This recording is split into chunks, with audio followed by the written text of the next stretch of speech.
খালেদা জিয়ার কাছে পৌঁছালো সশস্ত্র বাহিনী দিবসের আমন্ত্রণপত্র।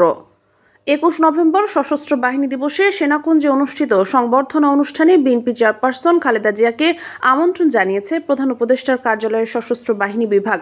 মঙ্গলবার রাতে সেনাবাহিনীর chief of general staff lieutenant general Mizanur Rahman Shamim এবং সশস্ত্র বাহিনী বিভাগের principal staff officer lieutenant general ASM Kamrul Ahsan এই আমন্ত্রণপত্র খালেদা জিয়ার কাছে পৌঁছে দেন বলে জানা গেছে। এই বিষয়ে জানতে চাইলে বিএনপির স্থায়ী কমিটির সদস্য ও চেয়ারপারসনের ব্যক্তিগত চিকিৎসক অধ্যাপক AZM জাহিদ হোসেন বলেন, ওনার সস্ত্রীক বাসায় এসে সাবেক প্রধানমন্ত্রী ম্যাডাম খালেদা জিয়ার সাথে সাক্ষাৎ করে এই আমন্ত্রণপত্র দিয়ে গেছেন।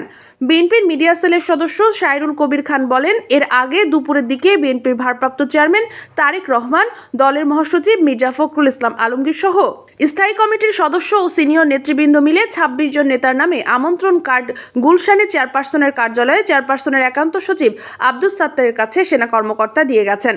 সেনাকুঞ্জের এই সংবর্ধনা অনুষ্ঠানে প্রধান উপদেষ্টা অধ্যাপক ডক্টর মোহাম্মদ ইউনুস প্রধান অতিথি হিসাবে উপস্থিত থাকবেন। বিএনপির একটি সূত্র জানায়, ২০০৮ সালের পর এবারই প্রথম তারেক রহমানকে সশস্ত্র বাহিনী দিবস উপলক্ষে আমন্ত্রণ জানানো হয়েছে।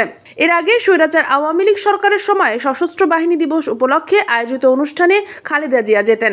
এরপর তিনি কারাগারে যাওয়ার পর বিএনপির প্রতিনিধি দল যেত। তবে সর্বশেষ গত ৩ বছর বিএনপির পক্ষ থেকে কেউ দাওয়াতে অংশ নেয়নি। দেশ জগৎ ডেস্ক নিউজ।